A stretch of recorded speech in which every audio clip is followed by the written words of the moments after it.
اعوذ باللہ من الشیطان الرجیم بسم اللہ الرحمن الرحیم۔ Welcome to life changing word Sajjad Rai official. دوستو، اس ویڈیو میں ہم آپ کو واقعہ کربلا سنائیں گے۔ 10 محرم کو ہوا کیا تھا؟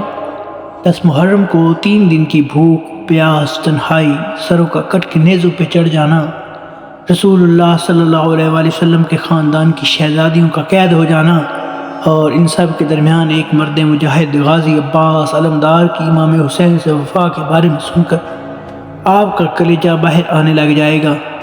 تاریخ نے لکھا، امام علی علیہ السلام ہر رات ہاتھوں کو اٹھا کے اللہ کے دربار میں دعا کرتے ہیں کہ اے اللہ، مجھے ایسا بیٹا عطا کر جو کربلا میں میرے حسین کی مدد کرے۔ اللہ نے غازی عباس علمدار عطا کیا۔ امام علی علیہ السلام غازی عباس سے بار بار یہ کہتے تھے، عباس، حسین رسول اللہ صلی اللہ علیہ وسلم کا بیٹا ہے اور تو اس علی کا بیٹا ہے۔ کبھی بھی اپنے آپ کو حسین کا بھائی نہ سمجھنا، ایک غلام کی طرح ہمیشہ حسین کی خدمت کرتے رہنا۔ جو حسین علیہ السلام کہے عباس وہ کرتے رہنا۔ بس 10 محرم کے دن جب کرب و بلا میں ہر ایک شہید امام حسین علیہ السلام کے قدموں میں قربان ہوتا رہا۔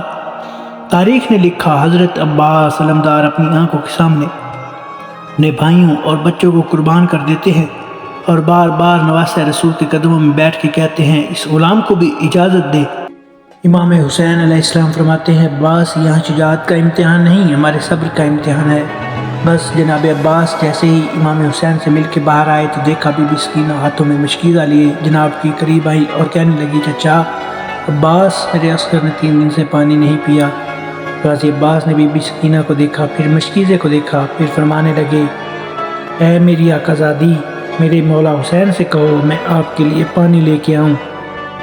بس پھر بی بی سکینہ عباس علیہ السلام کو لے کر امام حسین علیہ السلام کے پاس آتی ہیں اور کہتی ہیں، بابا، چاچا کو اجازت دو، نہر سے پانی لے آئیں۔ امام حسین علیہ السلام نے غازی عباس کے چہرے کو دیکھا، ایک آہ بھری، فرمایا، سکینہ، عباس کو لے جاؤ میری بہن زینب کے پاس، اگر میری بہن آپ کو اجازت دے دیتی ہے تو پھر تم چلی جانا۔ غازی عباس اور معصوم سکینہ جناب بی بی زینب کے خیمے کے پاس آتے ہیں اور فرماتے ہیں، سلام ہو رسول اللہ صلی اللہ علیہ وسلم کی نواسی پر۔ بی بی زینب علیہ السلام جیسے ہی باہر آئیں، غازی عباس علمدار علیہ السلام غلام کی طرح زمین پر بیٹھے ہیں۔ بی بی زینب نے فرمایا، بھائی عباس، کیا کہنا چاہتے ہو؟ غازی عباس نے فرمایا، اے میری آقا زادی، اس غلام نے زندگی بھر آپ سے کچھ نہیں مانگا، آج کچھ مانگنے آیا ہے۔ آپ نے فرمایا، عباس حکم کرو۔ جناب غازی عباس علمدار علیہ السلام رو کے کہتے ہیں، رسول اللہ صلی اللہ علیہ وآلہ وسلم کی نواسی کے خیام میں 3 دن سے پانی نہیں ہے، بچے پیاس کی وجہ سے تڑپ رہے ہیں، اس غلام کو اجازت دیں یہ میدان میں جا کے پانی لے کے آئے۔ جیسے ہی غازی عباس نے یہ فرمایا، بی بی زینب زار و قطار رونے لگی۔ غازی عباس نے کہا، اے میری آقا زادی، کیوں رو رہی ہیں؟ بی بی زینب نے فرمایا، میرے بابا نے مجھ سے وصیت کی تھی کہ اے زینب، کوفہ اور شام کی گلیوں میں تجھے بے پردہ کر کے رسیوں میں باندھ کے پھرایا جائے گا۔ میں نے بابا سے کہا، بابا، جس کا عباس جیسا بھائی ہو وہ بازاروں میں کیسے جائے گی؟ لیکن آج وہ بات میں سمجھ گئی کہ میں قیدی بھی بنوں گی، لوگ مجھے پتھر بھی ماریں گے۔ بس غازی عباس علیہ السلام کو جیسے ہی اجازت ملی، غازی عباس مشکیزہ اور علم لیے نہر کی طرف بڑھتے ہیں۔ تاریخ نے لکھا، شیر کی طرح حملہ کرتے ہیں، فوجیں اشکیاں بھاگنا شروع کر دیتی ہیں، علم کو نہر پہ لگا کے بی بی سکینہ کے خالی مشکیزے کو پانی سے بھرنا شروع کرتے ہیں۔ تاریخ نے لکھا، غازی عباس نے چلو میں پانی بھرا، پانی کو دیکھا، پھر خیام کو دیکھا، معصوم سکینہ اور علی اصغر کی پیاس کو یاد کیا اور پانی کو نہر میں پھینک دیتے ہیں۔ اتنے میں جناب نے دیکھا کہ آپ کا گھوڑا حسرت کی نگاہ سے آپ کو دیکھ رہا ہے۔ غازی عباس نے کہا، میرے گھوڑے، تو بھی 3 دن سے پیاسا ہے، نہر کے سامنے ہے، پانی پی لے۔ گھوڑا اپنی زبان میں کہنے لگا، اے میرے آقا، آپ میرے مالک ہیں، آپ نے بھی پانی نہیں پیا، میں کیسے پی سکتا ہوں؟ کیسے ہو سکتا ہے میں آپ سے پہلے پانی پیوں؟ آپ پانی پہلے پئیں، پھر میں پانی پیوں گا۔ بس جیسے ہی گھوڑے نے یہ کہا، غازی عباس رونے لگے اور کہنے لگے، اے گھوڑے، جب تو اپنے آقا کے بغیر پانی نہیں پی سکتا تو میرے آقا حسین 3 دن سے پیاسے ہیں، اس سے پہلے میں کیسے پانی پیوں؟ بس مشکیزے کو بھر کے خیموں کی طرف بڑھنا چاہا۔ شمر اور عمر بن سعد نے یہ دیکھا تو کہنے لگے، کچھ بھی ہو جائے خیموں تک پانی نہ پہنچے۔ حسین اور اس کے خاندان کو تڑپا تڑپا کے شہید کرنا ہے۔ کچھ سپاہی چھپ گئے اور کچھ سپاہی چاروں طرف سے غازی عباس کو گھیرے ہوئے ہیں۔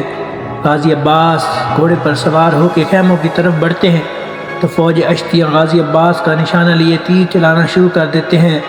بس غازی عباس کی صرف یہی تمنا تھی، کیسے بھی کر کے پانی اپنی آقازادی سکینہ تک پہنچا دوں۔ ان تیروں کی بارش میں غازی عباس علمدار علیہ السلام آگے بڑھتے جا رہے ہیں۔ کسی ظالم نے جھک کے وار کیا، جناب غازی عباس کا ایک بازو قلم ہو گیا۔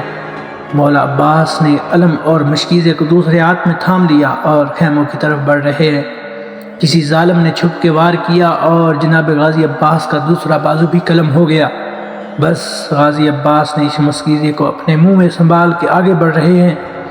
ہزاروں تیروں کی بارش جناب غازی عباس کے جسم پہ ہو رہی ہے۔ تاریخ نے لکھا، غازی عباس کے چہرے پہ جسم پہ تیر لگنا شروع ہو گئے۔ ایک تیر جناب کی آنکھ میں لگا، مشکیزے پر تیر لگنے سے پانی بہنا شروع ہو گیا۔ غازی عباس نے بہتی ہوئی مشک کو دیکھا تو خیموں کی طرف منہ کر کے کہا، میرے مولا مجھے معاف کرنا۔ اتنے میں کوئی ظالم غازی عباس کے سر پر وار کرتا ہے اور جناب اس گھوڑے کی ذہن سے زمین پہ آتے ہیں۔ وہاں یہ منظر جب امام حسین علیہ السلام نے دیکھا اور اس نہر کی طرف بڑھنا شروع کیا، جناب غازی عباس کے سر کو اپنی گود میں رکھتے ہیں۔ اتنی دیر میں جناب عباس فرماتے ہیں، مجھے معاف کرنا، میں نے کوشش تو بہت کی لیکن میں اپنی شہزادی سکینہ تک پانی نہیں پہنچا سکا۔ امام حسین علیہ السلام نے فرمایا، عباس اللہ کی مرضی یہ ہے کہ ہم سادات پیاسے رہ کر اللہ کے دین پہ قربان ہو جائیں اور ہماری پیاس کو قیامت تک یاد رکھا جائے۔ پھر غازی عباس فرماتے ہیں، میرے مولا اس غلام نے آپ سے کچھ نہیں مانگا، آج کچھ مانگنا چاہتا ہوں۔ امام حسین علیہ السلام نے فرمایا، عباس میرے بھائی حکم کرو۔ جناب عباس نے فرمایا کہ اے میرے مولا، میری ماں نے مجھے کہا تھا کہ جب میں پیدا ہوا تو سب سے پہلے میں نے آپ کی زیارت کی تھی۔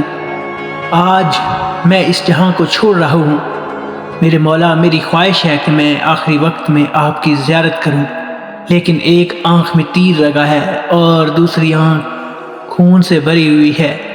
میرے مولا اگر زحمت نہ ہو تو میری ایک آنکھ سے خون کو صاف کریں تاکہ میں آپ کی زیارت کر سکوں۔ اللہ گواہ ہے میں آپ کو کبھی تکلیف نہ دیتا اگر اس غلام کے پاس بازو سلامت ہوتے۔ بس امام حسین علیہ السلام نے غازی عباس کی آنکھ سے خون کو صاف کیا۔ غازی عباس علمدار علیہ السلام نے اپنے آقا حسین کی زیارت کی۔ پھر امام حسین علیہ السلام نے فرمایا، اب ایک میری بھی خواہش ہے، پوری زندگی تو مجھے آقا حسین مولا حسین کہہ کے بلاتا رہا، عباس آج مجھے بھائی کہہ کے بلا۔ جناب غازی عباس مدینے کی طرف منہ کرتے ہیں اور چیخ کے روتے ہیں اور فرماتے ہیں، میری ماں مجھے معاف کرنا کہ یہ غلام اپنے آقا کو بھائی کہنے جا رہا ہے۔ بس جناب عباس اس دار فانی سے کوچ کر گئے۔ یزیدی فوج خوشی سے جھوم جاتی ہے اور جب کربلا میں امام حسین بھی شہادت کا جام پی چکے تو سروں کو کاٹ کے نیزوں پہ سوار کیا جاتا رہا تھا۔ سب کے سر نیزوں پہ سوار کیے، جناب غازی عباس علمدار کا سر کاٹا، جس نیزے پہ سوار کرتے دھیرے سے نیچے گر جاتا۔ یزید یہ دیکھ کر حیران ہوا کہ سارے سر نیزوں پہ کھڑے ہیں، یہ سر کیوں نہیں بلند ہوتا؟ امام سجاد سے پوچھنے لگے تو امام سجاد غازی عباس کے سر کے قریب آتے ہیں اور فرماتے ہیں، چچا عباس یہ ظالم پوچھتے ہیں کہ تمہارے چچا کا سر نیزے پہ کیوں نہیں سوار ہوتا؟ چچا عباس کے سر سے آواز آئی، اے میرے مولا سجاد، میری آقا زادیاں کھڑی ہیں، میں نے کبھی رسول اللہ کی نواسیوں کو نگاہ اٹھا کے نہیں دیکھا، آج کیسے ہو سکتا ہے میرا سر ان کے سر سے بلند ہو جائے؟ اتنے میں شمر کہتا ہے، عباس کے سر کو گھوڑے کی زلفوں سے باندھ دو۔ بس جناب غازی عباس کے سر مبارک کو گھوڑوں کی زلفوں سے باندھا گیا اور رسول صلی اللہ علیہ وسلم کی نواسیوں کو قید کر کے شام کی طرف لے گئے۔ سلام ہو غازی عباس علمدار کی وفا پر، سلام ہو رسول اللہ صلی اللہ علیہ وآلہ وسلم کے خاندان کے ہر فرد پر جو اسلام کے لیے ہر ظلم برداشت کرتے رہے۔ اللہ رب العزت سے دعا ہے اللہ ہمیں نیک اعمال کرنے اور برائی سے بچنے اور بچانے کی توفیق عطا فرمائے، آمین یا رب العالمین۔ امید کرتا ہوں یہ ویڈیو آپ کے لیے مفید ثابت ہوئی ہوگی۔ اس طرح کی مزید ویڈیوز دیکھنے کے لیے ہمارا channel life changing word Sajjad Rai official ضرور سبسکرائب کیجیے۔ ملتے ہیں ایک نیکسٹ ویڈیو میں، تب تک اللہ حافظ۔